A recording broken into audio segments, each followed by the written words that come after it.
Hi, I'm Ayari, an English teacher since 2008 and currently working as academic coordinator at the British Council of Mexico. I specialize in teaching kids, but I love working with adults too. English has also been a getaway to my passions, like contemporary art, and has helped me connect with friends around the world, making my journey even more rewarding.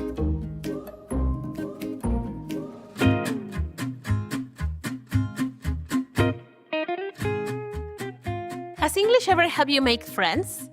What if I told you that on your English learning journey, you might come across some false friends? No, I'm not talking about fake friendships. I mean those tricky words that can lead to confusion and miscommunication. For instance, what's carpet in English? If you thought of carpeta, think again. A carpet is a floor covering, not something you use for organizing papers. That's a binder. Sneaky, right? That's a classic false friend. But what makes these words so confusing? Let's find out.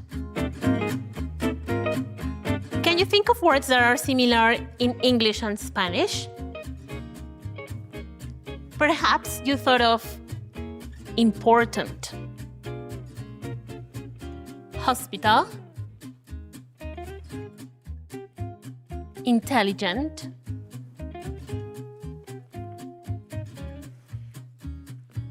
or doctor.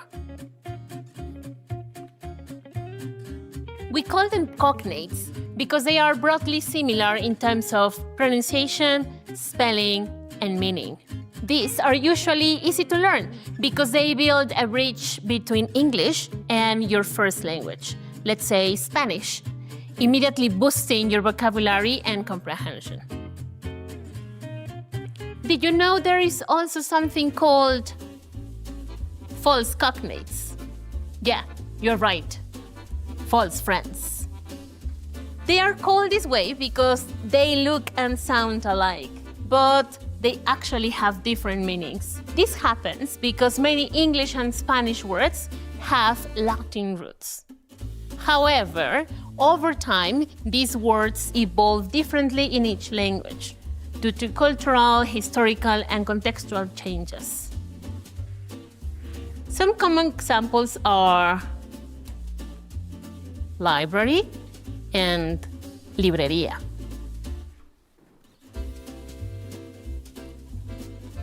Embarrassed and embarazada. Fabric and fábrica. Large and largo. Grocery and grosería. If you look closely, the spelling is almost identical, but if you pay attention, you'll notice subtle differences in pronunciation. Library and librería. Listen carefully and give it a try. Library. Library. And librería. Librería. Now, how about grocery and grosería? Grocery. Grocery. And grosería. Grosería.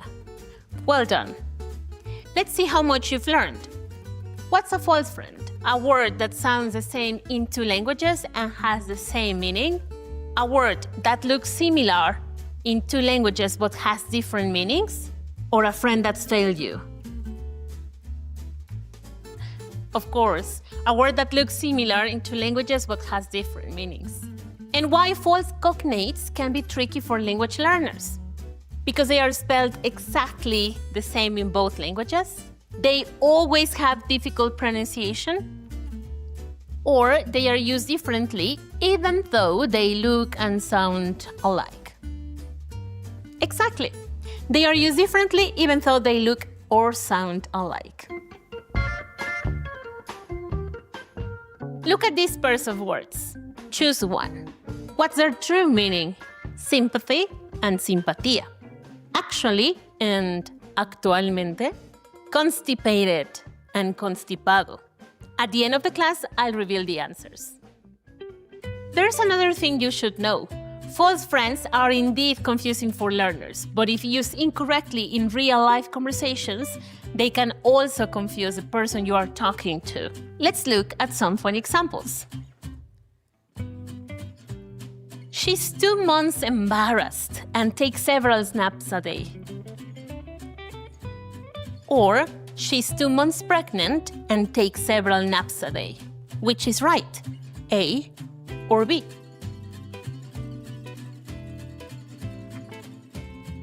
B, pregnant. Otherwise, it sounds like someone is ashamed of being awake. I'm going to the library to buy a new novel for the weekend. Is it correct? No, this is a librarian's nightmare. Libraries are not for shopping. I'm going to the bookshop to buy a new novel for the weekend. One more. My uncle used to work at when I was younger. What word best completes this sentence? Naturally, factory. My uncle used to work at a factory when he was younger. In short, false friends create misleading connections between English and Spanish, and the trickiest thing is that they do not all interfere with comprehension, but often lead to awkward or confusing sentences. Let's check the trivia answers. Their true meanings are sympathy and simpatía. Sympathy is the ability to feel compassion for someone, while simpatía in Spanish means friendliness or likability. Actually and actualmente. Actually means in fact, while actualmente means currently. Constipated and constipado.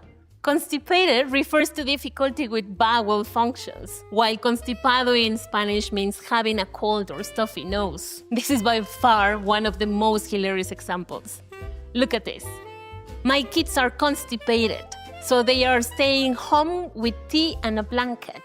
Seems like they need more fiber and prune tea instead. False friends can definitely make you sound funny, but they are a great reminder to stay alert when learning new words. So, here is my top 5. 1. Identify common false friends. 2. Double-check their meanings. 3. Learn vocabulary in context. 4. Practice with your friends.